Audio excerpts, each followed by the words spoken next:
કેમ છો?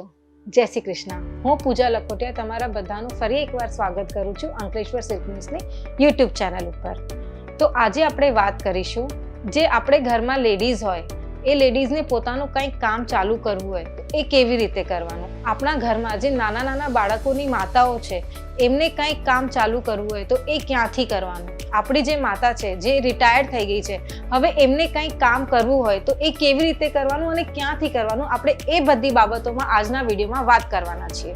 હવે બિઝનેસ કરવા માટે આપણને નાની નાની વસ્તુઓ અને વાતો બહુ બધી ધ્યાનમાં રાખવી પડે છે કે કયું બિઝનેસ કરવું છે, ક્યાંથી બિઝનેસ કરવું છે અને બિઝનેસમાં કેટલું ઇન્વેસ્ટમેન્ટ કરવાનું છે.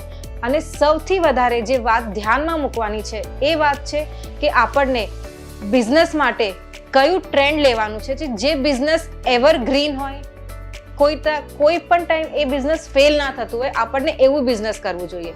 તો કયું બિઝનેસ એવું છે જે ટ્રેન્ડિંગમાં રહેતું હોય? તો ટ્રેન્ડિંગમાં કાપડનું બિઝનેસ ઓલવેઝ હિટ રહે છે, એ ક્યારે પણ ફેલ નથી થતું, એ હંમેશા ડિમાન્ડમાં રહે છે.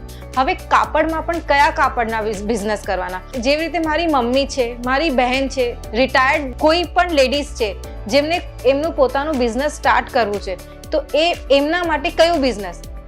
સાડીનું બિઝનેસ. હું વાત કરું છું સાડીના બિઝનેસની. સાડીનો બિઝનેસ આ માટે કારણ કે સાડીનો બિઝનેસ 365 દિવસ ઓન રહે છે. સાડીનું બિઝનેસ કોઈ પણ દિવસ ફેલ નથી થતું.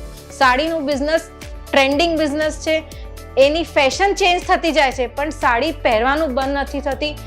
કમ રોકાણમાં વધારે લાભ થાય એવું બિઝનેસ. હવે આપણે નિર્ણય તો કરી લીધું કે આપણને સાડીનું બિઝનેસ કરવું છે, પણ સાડીના બિઝનેસમાં પણ આપણને નાની નાની વાતોની બહુ બધી ધ્યાન રાખવી પડે. જેવી રીતે કે સાડીના બિઝનેસ માટે આપણને ક્યાં જવું પડશે, આપણે કઈ ક્વોલિટીની સાડી લેવી પડશે, આપણને હલકી લેવી છે, મોંઘી લેવી છે, કેવી સાડી લેવી છે જે આપણા એરિયામાં ચાલી શકે, આપણને એવી સાડી લેવી પડે. હવે સૌથી પહેલા સાડી માટે આપણને શિફોન હોય, જોર્જેટ હોય, 60 ગ્રામ હોય, મોશ હોય, ઝોમેટો હોય, અલગ અલગ વેરાયટીઝની સાડી આવે. તો હવે કઈ સાડી તમારા એરિયામાં કેટલી ચાલે, આપણને એ બધું સર્વે પણ કરવું પડે. તો એના માટે આપણને કોઈ રિયલ મેન્યુફેક્ચર સાથે જોડાવવું પડે, કોઈ એવી જગ્યાએ જવું પડે જ્યાં આપણને બધી રેન્જની સાડી રિઝનેબલ રેટમાં મળી જાય. રિઝનેબલ રેટ એટલે કમ રોકાણમાં વધારે ફાયદો. હવે એ કમ રોકાણ અને વધારે ફાયદો આપણને કોણ અપાવશે? એ અપાવશે આપણને Ankleshwar silk mills. Ankleshwar silk mills એક રિયલ મેન્યુફેક્ચરર છે જે દર અઠવાડિયે 150 થી 200 કેટલોગ લોન્ચ કરે છે. તે તમને પ્રોપર ગાઈડન્સ આપશે, બધી રેન્જ આપશે, તમને તમારો બિઝનેસ કેટલા રોકાણથી શરૂ કરવાનું છે, ક્યાંથી શરૂ કરવાનું છે, એ બધી ડિટેલ્સ તમને અંકલેશ્વર સિલ્ક મિલ્સ આપશે. ફક્ત 20,000 રૂપિયામાં અંકલેશ્વર સિલ્ક મિલ્સ તમને યુનિક કલેક્શન, ડિઝાઇનર કલેક્શન, એ પણ રિઝનેબલ રેટ સાથે તમને બધું આપશે, જેથી તમને તમારું બિઝનેસ સ્ટાર્ટ કરવા માટે કોઈ પણ મુશ્કેલી નહીં પડે. તો હું એવું કહું છું કે અંકલેશ્વર સિલ્ક મિલ્સ સાથે જોડાઓ, પોતાનું બિઝનેસ બઢાવો, પોતે કમાઓ અને પોતાનું નામ કમાઓ. હવે આપણે જાણીએ કે અંકલેશ્વર સિલ્ક મિલ્સ શું છે. Ankleshwar silk mills real manufacture. હવે રિયલ મેન્યુફેક્ચરર શું હોય? રિયલ મેન્યુફેક્ચરર એટલે જેમની પોતાની મિલ હોય, પોતાનું રિટેલ હોય, પોતાનું હોલસેલ હોય, જેમાં તમને બધું કલેક્શન મળે.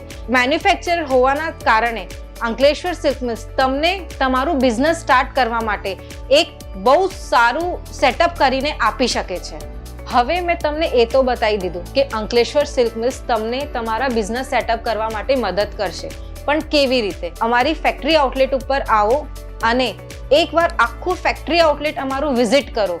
જુઓ કે કેટલી રેન્જની, કઈ રેન્જની અને કયા રેન્જ સુધી અહીંયા સાડીઓ મળે છે. એની અલાવા અંકલેશ્વર સિલ્ક મિલ્સના એક્ઝિક્યુટિવ તમને એક બહુ સારી તરીકે તમને ગાઈડ કરશે કે તમને તમારું બિઝનેસ કેવી રીતે ચાલુ કરવાનું છે. એ તમને બધું જણાવશે કે કઈ સાડીની ક્વોલિટીમાં શું છે, કઈ સાડીમાં શું છે અને કઈ સાડીમાં ડાયમંડ છે. એ બધી નાની નાની વિગતો તમને અંકલેશ્વર સિલ્ક મિલ્સના એક્ઝિક્યુટિવ્સ આપશે. આશા કરું છું તમને મારી આજની માહિતી ગમી હોય. જે તમને મારી આજની માહિતી ગમી હોય તો મારા વિડીયોને લાઈક કરો અને ચેનલને સબસ્ક્રાઈબ કરો. અંતમાં હું તમને એટલું જ કહીશ કે એકવાર અંકલેશ્વર સિલ્ક મિલ્સની ફેક્ટરી આઉટલેટ ઉપર જરૂર વિઝિટ કરો. તમે જુઓ કે અંકલેશ્વર સિલ્ક મિલ્સ કેટલું મોટું છે અને એ કેવી રીતે કામ કરે છે, એનો તરીકો જુઓ. તમને પોતાને ખુશી થશે અંકલેશ્વર સિલ્ક મિલ્સ સાથે જોડાઈ રહેવા માટે. તો ચલો આપણે હવે મળીએ બીજા વિડીયોમાં. જય શ્રી કૃષ્ણ.